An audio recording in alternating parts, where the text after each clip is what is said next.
आज हम लोग कोऑर्डिनेट ज्योमेट्री का बेसिक कॉन्सेप्ट पढ़ते हैं। बेसिक कॉन्सेप्ट हम किसको बेसिक बोलते हैं? What is basic concept? Basic concept का मतलब है कि कार्टेशियन सिस्टम कैसे जनरेट हुआ और उसमें बेसिक पॉइंट की क्या पोजीशन होती है, दो पॉइंट्स की डिस्टेंस क्या होती है, सेक्शन फार्मूला क्या होता है, मिड पॉइंट क्या है। These are the basic concepts. ठीक है, तो अगर हम अपने कार्टेशियन सिस्टम की बात करें, कार्टेशियन सिस्टम,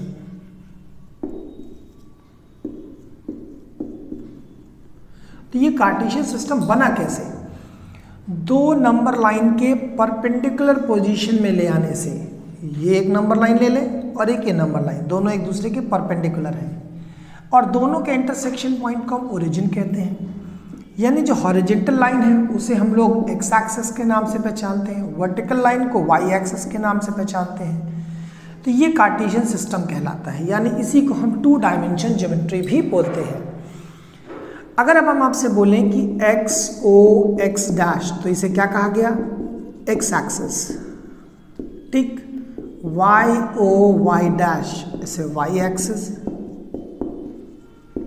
ठीक है भाई, अगर किसी पॉइंट को हमें रिप्रेजेंट करना है तो हम क्या बोलते हैं कि अ पॉइंट, पॉइंट को हम शॉर्टकट में पीटी से रिप्रेजेंट करें, a point x comma y, ये क्या कहलाता है? Order pair.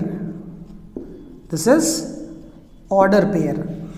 यानी टू डायमेंशन ज्योमेट्री में किसी भी पॉइंट को रिप्रेजेंट करने के लिए हमें क्या कॉन्सेप्ट चाहिए? ऑर्डर पेयर कॉन्सेप्ट चाहिए। अब ये ऑर्डर पेयर हमने अगर यहां प्लॉट कर दिया एक्स कॉमा वाई, तो ये इंडिकेट करता है कि हम पहले ओरिजिन से x यूनिट डिस्टेंस चलेंगे एक्स एक्सिस पर, जहां तक पहुंचे फिर वहीं से वर्टिकल y एक्सिस पर y यूनिट डिस्टेंस चल दें।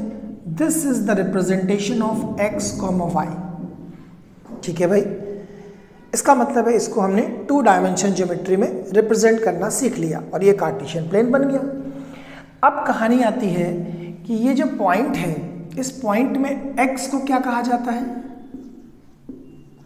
एब्सिसा। एब्सिसा मतलब एक्स एक्सिस और वाई को ऑर्डिनेट। ठीक है भाई, तो जब ऑर्डिनेट और एब्सिसा इनकी नेमिंग कर दी गई कि भाई हमने एक्स कोऑर्डिनेट को एब्सिसा और वाई को ऑर्डिनेट कह दिया, तो ये बात क्लियर होने लगी कि जब ये नंबर लाइन सेगमेंट है तो ऑब्वियस सी बात है, इधर हम लोग जो भी डिस्टेंस लेंगे वो पॉजिटिव लेंगे और इस साइड जो लेंगे वो नेगेटिव लेंगे, और upward positive distance y axis पर और ये नेगेटिव डिस्टेंस। यानी ये जो है इसको हम कहते हैं फर्स्ट क्वाड्रेंट। यहीं से शुरुआत हुई क्वाड्रेंट पहचानने की, first quadrant. And this is second quadrant, this is third quadrant and this is fourth quadrant. First quadrant में दोनों पॉजिटिव होंगे एक्स वाई, इसमें नेगेटिव पॉजिटिव होगा और इसमें दोनों नेगेटिव होंगे और इसमें प्लस माइनस होगा। ये किसी भी पॉइंट का रिप्रेजेंटेशन होता है कि हम कैसे रिप्रेजेंट करेंगे पॉइंट्स को क्वाड्रेंट वाइज।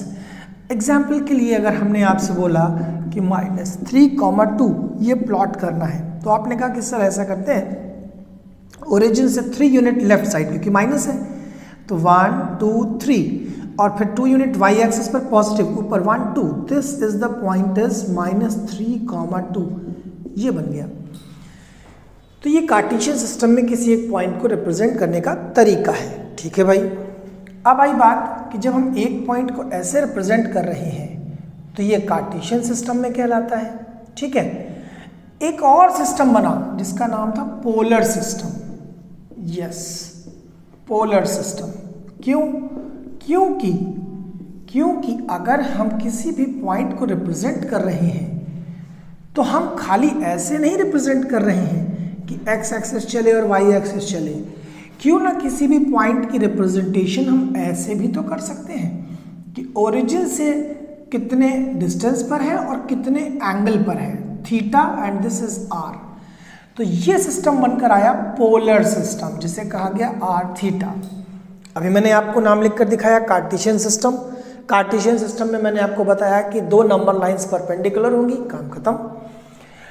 उन्हीं परपेंडिकुलर लाइन सेगमेंट में अगर हम ऐसे देखें कि कोई भी पॉइंट थीटा एंगल पर आर डिस्टेंस पर है तो भी तो पॉइंट मिल सकता है पोजीशन, तो इसे नाम दिया गया आर थीटा, जिसे पोलर सिस्टम बोला गया। अब how can you relate with Cartesian system, ठीक है ना, तो हम रिलेट कैसे करेंगे, that is called relation between Cartesian and polar system. बहुत सिंपल सा कॉन्सेप्ट है। हमने क्या किया, ऐसे बना लिया, इसको दोनों फॉर्मेट में लिख लिया, ये x है, ये y है, ये थीटा है एंटी क्लॉकवाइज और ये r है। हमेशा एंटी क्लॉकवाइज ही लेंगे थीटा, अगर क्लॉकवाइज ले लेते हैं सपोज तो ये बन जाता है r माइनस थीटा, ठीक है। तो ये सब बातें पोलर सिस्टम में। ये पॉइंट r थीटा भी लिख सकते हैं और इक्विवेलेंट टू x, y भी होता है।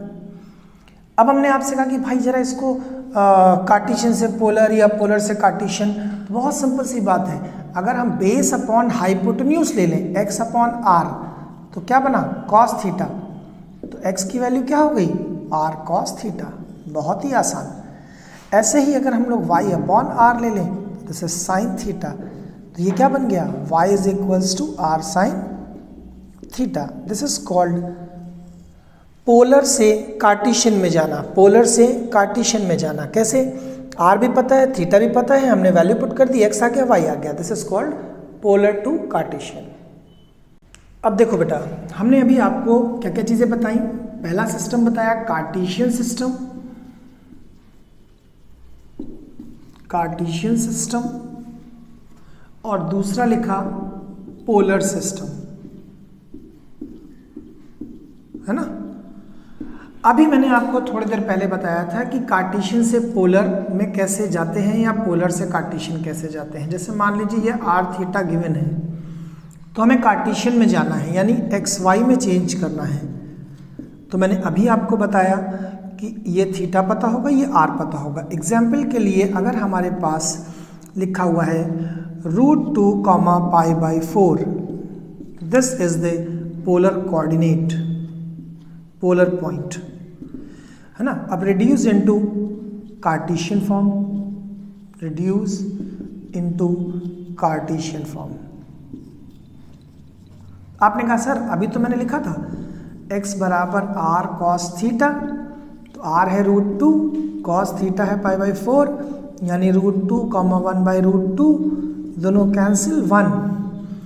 ऐसे ही y लिख लिया था r sin थीटा, तो now we have √2 sin π/4, that is 1। इसका मतलब है कि जो ये मैंने कोऑर्डिनेट लिखा था √2, π/4, ये कार्टेशियन फॉर्म में चेंज होकर क्या आ गया 1, 1। बहुत ही आसान सी बात। अब अगर हमें कार्टेशियन टू पोलर जाना हो, Cartesian to polar, Cartesian to polar कैसे, देखिएगा अब आप। हमने आपसे कहा कि सर ऐसा लीजिए भाई आप, this is the x, this is the y, this is the theta, this is the r। आपने कहा सर हम r निकाल लेते हैं पाइथागोरस थ्योरम से, तो r स्क्वायर बराबर x² प्लस y², यानी r बराबर √x² प्लस y², यानी ये क्या आ गया r किसके टर्म्स में, x और y के टर्म्स में, r निकाल लिया। अब बात यह है कि भाई tan थीटा निकाल लो। tan थीटा क्या होता है, परपेंडिकुलर अपॉन बेस, ये हो गया। लेकिन अब दिमाग में एक बात आई कि अगर पहला क्वाड्रेंट है तब तो ठीक है, मॉड लगा के हमने एक्यूट एंगल निकाल लिया, लेकिन अगर अलग अलग क्वाड्रेंट में है तो वहां पे प्रिंसिपल वैल्यू काम करती है बेटा। P.V, जिसे हम प्रिंसिपल वैल्यू नाम देते हैं, वो बताती है कि हम किस क्वाड्रेंट में एग्जिस्ट करते हैं। Pi minus theta minus pi plus theta minus theta, this is called principal value. ध्यान रखना बेटा, P.V में क्या लिख रहा हूं, प्रिंसिपल वैल्यू। प्रिंसिपल वैल्यू क्या बताती है कि हम किस क्वाड्रेंट में एग्जिस्ट करेंगे। सपोज दैट हमने आपसे बोला कि भाई देखो ऐसा है, -2, -2, ये है एग्जाम्पल, और बोल रहा है इसको रिड्यूस करो पोलर फॉर्म में। तो सबसे पहला काम है कि ये किस क्वाड्रेंट में आ गए, थर्ड में। हमारे पास x कितना है -2, y कितना है -2। Now the r is √x² plus y² that is 2√2, this is r। अब हम आपने आपसे क्या कहा भाई, tan थीटा निकालिए, modulus of y upon x that is 1। Now theta is π/4। लेकिन अभी भी गड़बड़ क्या है कि हमें क्वाड्रेंट के हिसाब से निकालनी है वैल्यू, वरना गड़बड़ हो जाएगी बेटा, हम पहचान नहीं पाएंगे कि किस क्वाड्रेंट में है। तो -π plus theta -3π/4, this is the principal value. कोई दिक्कत तो नहीं। अब देखना, तो जब मैंने प्रिंसिपल वैल्यू निकाल ली, तो अब ये जो -2, -2 पॉइंट था, ये कहाँ चला गया, पोलर फॉर्म में। तो वो क्या बना, 2√2, -3π/4। इससे हम कार्टेशियन से पोलर और पोलर से कार्टेशियन चेंज कर सकते हैं। अब देखो बेटा, हम लोगों ने कार्टेशियन से पोलर, पोलर से कार्टेशियन, यानी हमने जो कोऑर्डिनेट ज्योमेट्री के बेसिक 2 फॉर्मेट थे। फॉर्मेट क्या था, एक कार्टेशियन सिस्टम, एक पोलर सिस्टम। दोनों को मैंने पढ़कर देख लिया कि हम किसी भी पॉइंट की पोजीशन x एक्सिस और y एक्सिस के रिस्पेक्ट में निकाल सकते हैं, या r और थीटा के टर्म्स में। अब हमारी बेसिक शुरुआत होती है कि जब अगर एक पॉइंट के बाद 2 पॉइंट आ जाए तो क्या करेंगे, तो उसे बोलेंगे डिस्टेंस बिटवीन 2 पॉइंट। ठीक है, यानी पहला फॉर्मूला हमारा बनता है डिस्टेंस बिटवीन 2 पॉइंट। अब आपने क्या कहा कि भाई देखिए सर, ऐसा करते हैं कि हमने ये 2 पॉइंट ले लिए, this is x1 y1 and this is x2 y2। अगर हमें इन दोनों पॉइंट्स के बीच की डिस्टेंस फाइंड करनी है, लाइक a एंड b, तो हम क्या करेंगे, यहाँ से इस पे परपेंडिकुलर ड्रॉप किया, यहाँ से इस पे परपेंडिकुलर, तो ये डिस्टेंस तो हो गई x1 और ये डिस्टेंस हो गई x2। तो बची हुई डिस्टेंस कितनी आ गई, x2 माइनस x1, और यहाँ से इस पे परपेंडिकुलर ड्रॉप कर लिया, तो ये डिस्टेंस है y2 और ये डिस्टेंस है y1। तो अब कितनी बची बेटा, ये वाली बची हुई पोर्शन y2 माइनस y1, बहुत ही आसान। अब अगर ये x2 माइनस x1 है तो ये भी तो x2 माइनस x1 होगी। अब जरा ध्यान दीजिए, जब ये A, B और C टर्मिनल बन गए तो ये एक राइट एंगल ट्राइंगल बना, ट्राइंगल ABC। तो पाइथागोरस थ्योरम क्या कहती है बेटा, AB² is equals to AC² plus BC²। Now x2 minus x1 whole square plus y2 minus y1 whole square. तो AB अगर निकालना है, that is called distance between 2 point, x2 minus x1 whole square plus y2 minus y1 whole square. This is called distance between 2 point. बहुत simple सा concept, यानी हम Cartesian system में distance between 2 point ऐसे find करते हैं। अब छोटा सा कॉन्सेप्ट आप देखिएगा जरा यहाँ पर, अगर ये पॉइंट है x1 y1 और ये x एक्सिस है, तो ये डिस्टेंस यहाँ से यहाँ तक, ये डिस्टेंस क्या है x, ये A पॉइंट है, और ये डिस्टेंस क्या है y1, ये x1। अगर मैं आपसे पूछूं कि distance of A from x axis, जरा ध्यान देना, distance of A from x axis, तो आप क्या बोलोगे, दिस इज y1। इस पॉइंट की x एक्सिस डिस्टेंस ये हो गई। और अगर यही चीज मैं पूछ लूं फ्रॉम y एक्सिस, तो कितनी होगी, x1। बस ये ध्यान रखना कि डिस्टेंस है क्या। डिस्टेंस का मतलब है कि एक पर्टिकुलर परपेंडिकुलर डिस्टेंस ले ली गई x एक्सिस से और y एक्सिस से। अच्छा, अगर हम इसी में बोल दें कि distance of A from origin, origin से अगर निकालना हो तब क्या करोगे बेटा, ये देखो ओरिजिन से ये डिस्टेंस, यानी कि ये 0,0 पॉइंट हो गया। यानी ये OA निकालना है तो बहुत आसान है। OA बराबर under root x1 square plus y1 square, this is called distance between two point.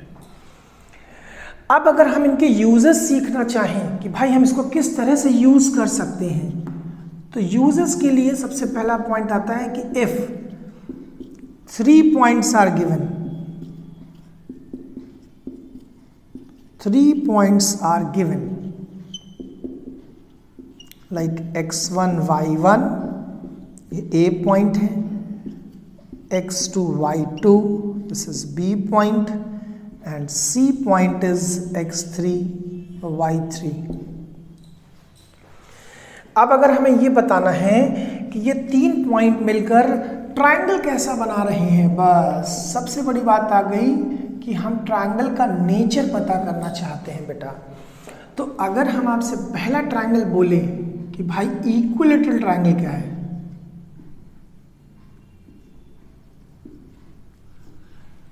Equilateral triangle मतलब all sides are equal,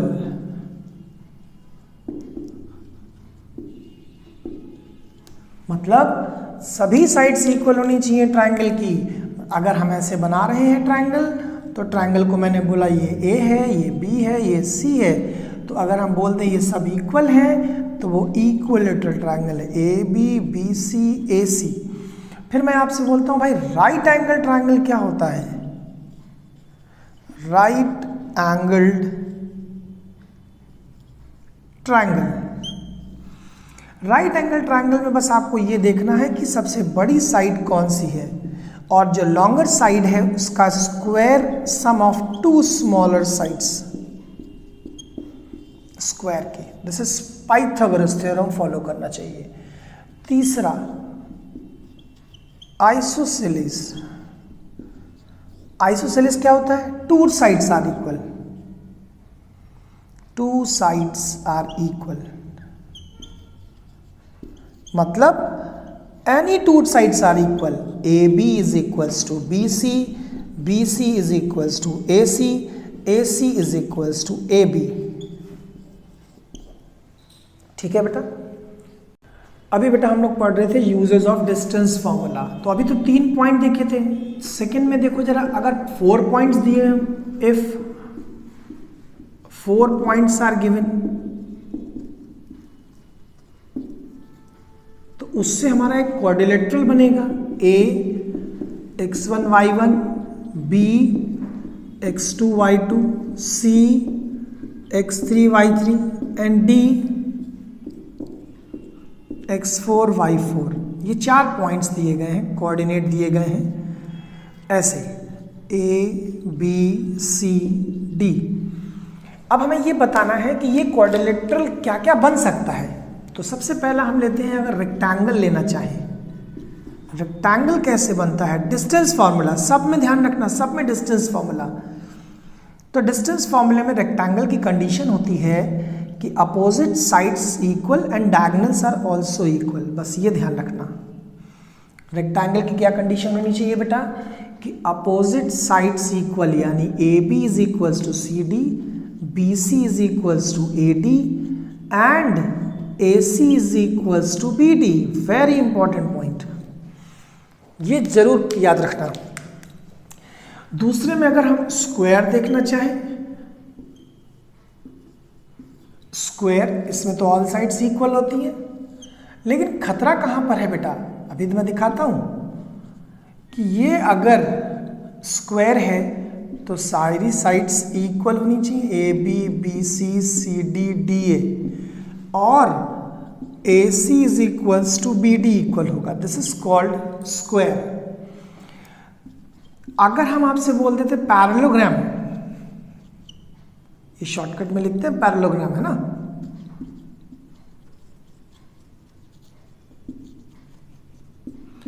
parallelogram, तो ठीक है। पैरेललोग्राम की कंडीशन, ये डायग्राम बनता है पैरेललोग्राम का, ध्यान रखियो भैया, इसमें डायगोनल्स इक्वल नहीं होते हैं, बस अपोजिट साइड्स तो इक्वल होते हैं, है ना। BC is equals to DA, ये तो इक्वल होंगे, but diagonals are not equal. यानी AC is not equals to BD, this is called parallelogram. इसी स्क्वायर का बन जाता है रोम्बस। ठीक है, रोम्बस कैसे बनाते हैं? रोम्बस में भी स्क्वायर की तरह ही होता है but diagonals not equal. ABCD, तो आप क्या करते हो, इसको इससे ज्वाइन कर लेते हो, इसको इससे ज्वाइन कर लेते हो। तो हमने क्या बोला, AB is equals to BC is equals to CD is equals to DA, but AC is not equals to BD, this is called rhombus.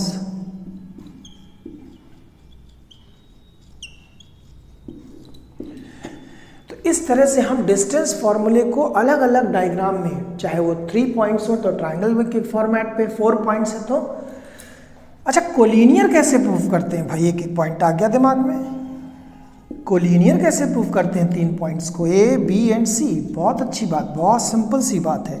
तो कुछ नहीं करना है, AB प्लस BC बराबर AC, this is called collinear points.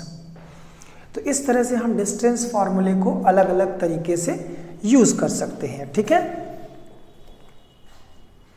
अब बेटा हम लोग पढ़ने जा रहे हैं सेक्शन फॉर्मूला। डिस्टेंस फॉर्मूला तो पढ़ लिया, सेक्शन फॉर्मूला क्या कहता है कि जब कभी 2 पॉइंट्स ऐसे दे दिए जाएं रेंडमली कि x1 y1 है और ये x2 y2 है, these are 2 points A and B, और इन दोनों को C पॉइंट को डिवाइड करता है m/n रेशियो में, तो हम लोग कैसे फाइंड करेंगे? देखो बहुत सिंपल सा कॉन्सेप्ट है बेटा कि AC upon CB is equals to m upon n। हम चाहे तो वही डिस्टेंस फॉर्मूला लगाकर सब सॉल्व कर सकते हैं, बट हम यहाँ आपको डायरेक्ट फॉर्मूला निकाल रहे हैं क्योंकि x, y निकालना है हमें। तो x is equals to mx2 plus nx1 upon m plus n, this is called C coordinate, जो A और B के बीच में कहीं एग्जिस्ट करेगा। A और B के बीच में, मैं बार बार रिपीट कर रहा हूँ, my2 plus ny1 upon m plus n, this is called internal division. क्यों? क्योंकि A और B के बीच में आ रहा है, इसलिए इसको हम लोग इंटरनल डिवीजन कहते हैं। ठीक है भाई, बात क्लियर हो गई। सेक्शन फॉर्मूले का पहला पार्ट। अब अगर A और B के बाहर कहीं C आ जाता है, A और B के बाहर कहीं C आ जाता है, यानी कि ये पार्ट M हो जाएगा और ये पार्ट N हो जाएगा, तो कॉन्सेप्ट तो वही है बट माइनस में आ जाएगा। x1 y1, x2 y2 और this coordinate is x, y। Now x is equals to mx2 minus nx1 upon m minus n, ठीक है, and y is equals to my2 minus ny1 upon m minus n। ठीक, इसे बोलते हैं हम लोग external division. इसे क्या नाम दिया गया बेटा? External division. देखिए ये तो हम लोग खूब पढ़ते हैं, लेकिन इसका जो एक अच्छा कॉन्सेप्ट है कि अगर हमें रेशियो फाइंड करना हो, टू फाइंड रेशियो, बस ये चीज अच्छी होती है, टू फाइंड द रेशियो। अगर हमें रेशियो फाइंड करना है कि A और B को, सपोज A और B को x एक्सिस डिवाइड कर रही है, A और B को अगर x एक्सिस डिवाइड कर रही है, बहुत ध्यान से देखना क्योंकि ये अच्छा कॉन्सेप्ट है। A और B को x एक्सिस डिवाइड कर रही है, x2 y2 को, तो हम हमेशा याद रखना क्या अज्यूम करेंगे, लैम्डा इज टू 1। रेशियो कभी भी फाइंड करना हो तो आप point m is to n नहीं लेंगे, लैम्डा इज टू 1, क्योंकि लैम्डा एक वेरिएबल आएगा वही आंसर बन जाता है। आपने कहा सर ऐसा है ना, x एक्सिस पर y की वैल्यू क्या होती है? 0, y इज 0, x तो पता है बट y नहीं पता, तो हमने क्या लिखा, y is equals to my2 plus ny1 upon m plus n। अब ये y 0 हो गया, m की जगह lambda y2 plus 1 y1 upon lambda plus 1, cross multiply कर ले तो लैम्डा y2 बराबर माइनस y1, यानी लैम्डा कितना आ गया, minus y1 upon y2। This is the ratio divided by the x axis. Clear हो गई बात? यही चीज अगर y एक्सिस डिवाइड कर जाए, ठीक है, यानी अगर हम बोले A B divided by y axis, तो क्या करोगे बेटा?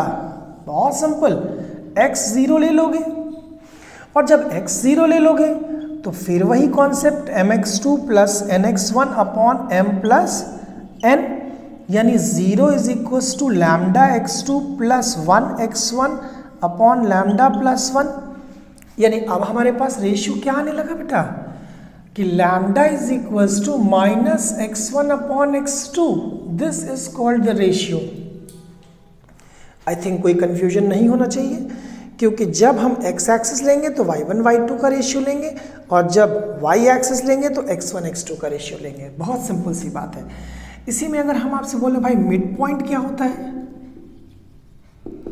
मिड पॉइंट का मतलब क्या हो गया? m और n इक्वल हो गए, तो उस सिचुएशन में x बराबर x1 प्लस x2 बाई 2 है ना, y is equals to y1 plus y2 by 2, यानी मिड पॉइंट के कोऑर्डिनेट हमेशा इस फॉर्मेट पे लिखे जाएंगे, x1 plus x2 by 2 and y1 plus y2 by 2। This is the mid point. तो यानी हमने सेक्शन फॉर्मूले के दो फॉर्मेट तो देख लिए, है ना। अब इसी में मैं एक और फॉर्मेट दिखाता हूं आपको कि अगर ए बी को कोई लाइन डिवाइड कर जाए तो क्या करोगे आप? देखो बेटा, ए और बी को ज्वाइन करने वाली कोई लाइन डिवाइड कर जाए, मतलब अगर हम आपसे बोलते हैं कि ये ए बी पॉइंट है और इनको डिवाइड कौन कर रहा है? एक कोई लाइन डिवाइड कर रही है a x plus b y plus c बराबर 0। तो आपने कहा सर ये कोऑर्डिनेट हमको निकालना है, सपोज सी। तो आपने कहा सर ऐसा करते हैं λ/1 रेशियो वैसे ही ले लो, और ये टर्मिनल वही थे x1 y1 और ये था x2 y2, ठीक है। तो हम क्या करेंगे, c के कोऑर्डिनेट कैसे निकालोगे? λ(x2) plus x1 upon lambda plus 1, फिर λ(y2) plus y1 upon lambda plus 1, ये हो गया c। क्योंकि ये c कोऑर्डिनेट लाइन पर भी लाई करता है, तो हम यहाँ पे सेटिस्फाई करवा देंगे। λ(x2) plus x1 upon lambda plus 1 plus b λ(y2) plus y1 upon lambda plus 1 plus c बराबर 0। जब हम पूरे को सिंप्लीफाई करते हैं बेटा तो एक रिलेशन बन के आता है minus ax1 plus by1 plus c upon ax2 plus by2 plus c। मतलब यहाँ से हम सीधा सीधा लैम्डा निकाल लेंगे कि ये लाइन इन दोनों पॉइंट्स को किस रेशियो में डिवाइड कर रही है, λ(1). ये लैम्डा फाइंड करके हम देख सकते हैं। इसे बोलते हैं कि दो पॉइंट्स को एक कोई लाइन डिवाइड कर रही है किस रेशियो में, λ(1). What will be the lambda? This one. अब ये ध्यान रखना कि अगर लैम्डा पॉजिटिव आ जाए तो इंटरनल डिवीजन, और अगर लैम्डा नेगेटिव आ जाए तो क्या बोलोगे बेटा? एक्सटर्नल। ये तुम्हारे दिमाग में होना चाहिए कि लैम्डा पॉजिटिव और नेगेटिव ही बताएगा, इंटरनल और एक्सटर्नल। ठीक है, आज इतना ही रखते हैं। नेक्स्ट वीडियो में हम एरिया ऑफ ट्रायंगल पढ़ेंगे।